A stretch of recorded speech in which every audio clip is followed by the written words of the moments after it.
Welcome, everyone. This is Brian Dewhurst with Uncommon Wealth Partners, bringing you your end of May market update and Bitcoin briefing. I titled the video "Sell in May and Go Away" because it's a popular phrase on Wall Street. What it means is typically they go on vacation and volume and price action in the market goes down typically in the summer or languishes. There's just not really a real momentum either down or up typically in the summer, just because a lot of Wall Street is on vacation and they're just taking a break. So it's kind of a saying typically is sell in May, take the summer off, and come back in after Labor Day. But we'll see. I think it's important too, just because we'll get into this video. The market is trading sideways and has been for about 7 months, and so we'll kind of analyze that and talk about it. What's causing that? But right now, the point for the last couple of weeks has been the Nasdaq has just been on fire, and that's why you want to be diversified over the long term and have exposure to technology and innovation in the marketplace, certainly in the United States. So Dow Jones, gold, and Bitcoin are down against the dollar. Nasdaq and S&P are up year to date. Let's get into it. The S&P 500. Still blue candles above the white line, which is the 21-day moving average, a little bit longer term, and the 8-day moving average here in teal. Prices above both those. That's typically a good sign. We've got all 6 of our green dots in different time frames showing a positive or bullish indicator.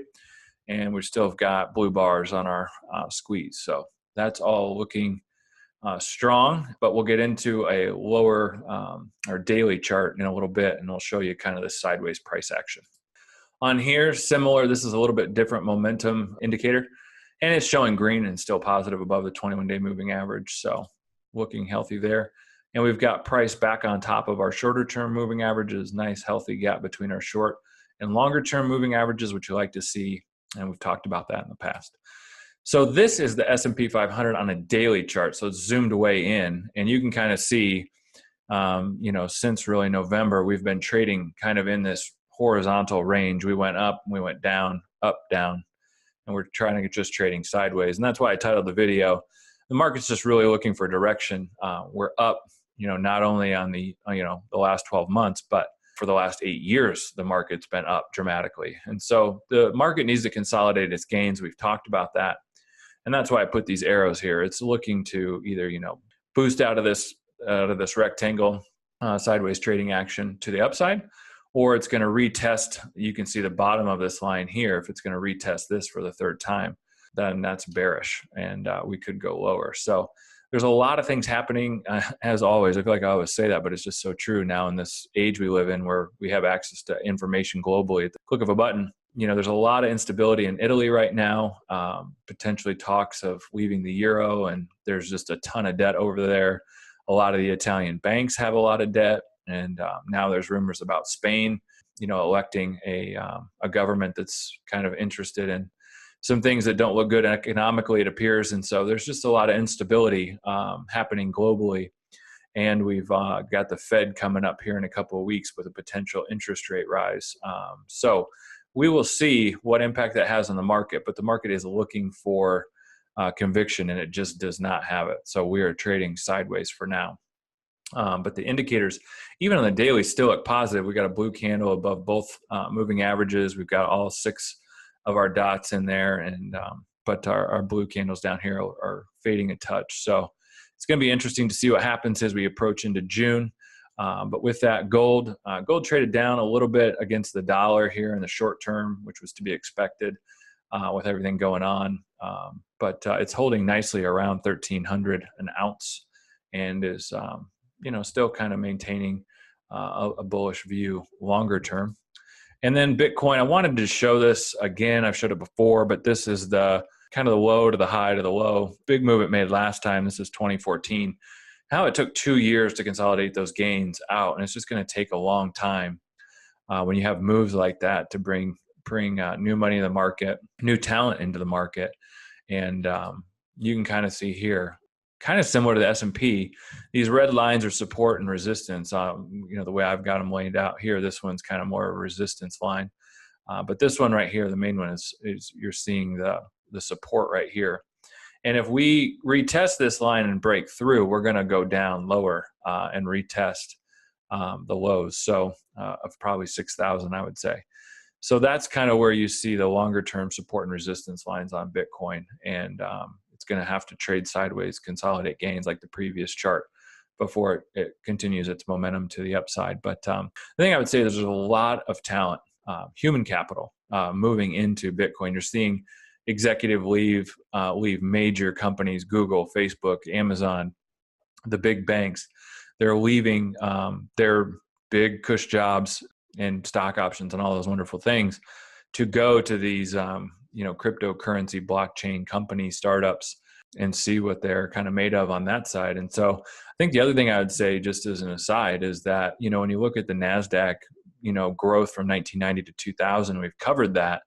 You had all those companies going public and the NASDAQ was established. Well, now all these cryptocurrencies, there's over 15 or 1600 cryptocurrencies now that aren't going IPO on the NASDAQ. And that's what would have happened in the 90s. And that's why the NASDAQ went so, gangbusters in the 90s, because just so much money flowing into the NASDAQ. And right now, all that money is flowing into cryptocurrency, and it's not owned and controlled by the NASDAQ or any of the big exchanges, right? And so that's why we're seeing all the major exchanges scrambling really to add cryptocurrency exposure to their business model, whether that's Goldman Sachs, Barclays, JP Morgan. They're all in a race to do it. And that's why the CME and the futures exchanges added Bitcoin futures, because they wanted, access to these really profitable markets. And so conversely, a lot of people compare the cryptocurrency and blockchain revolution to the 90s of the NASDAQ, but the one main difference was the NASDAQ was already established and all that money flowed into really one of the biggest exchanges in the world. And this go around, they're creating all new exchanges for cryptocurrency. And so there's just a different level of infrastructure than there was for the 90s NASDAQ run-up. And that's why I think it's just going to take time for these institutions to get mobilized, get exchanges in place, and be able to provide secure, transparent platforms for institutional level money.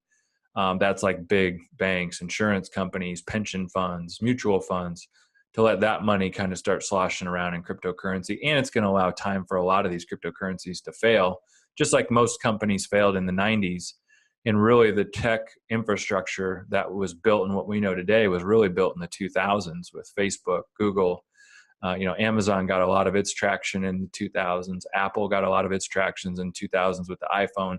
The iPhone's only 10 years old. So a lot of that infrastructure and groundwork and mistakes that were laid in the 90s paid dividends in the 2000s. And so I think as we see a lot of those mistakes and companies fail out here towards the end of 2010s, the decade of 2020 will be the actual real technology and infrastructure that comes out supporting blockchain and cryptocurrency for the long term. So anyways, hope that helps. We hope you guys have a great and wonderful start to your summer. And if you have questions, please reach out and contact us.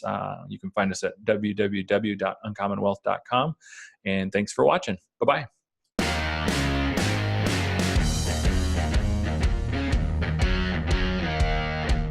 The material in this video has no regard to the specific investment objectives, financial situations, or particular needs of any viewer. This video is presented solely for informational purposes and is not to be construed as a solicitation or an offer to buy or sell a security or any other related financial instruments. Nor should any of the content be taken as investment advice. Any of the opinions expressed in this video are subject to change without notice, and Uncommon Wealth Partners LLC is not under any obligation to update or keep current the information contained herein.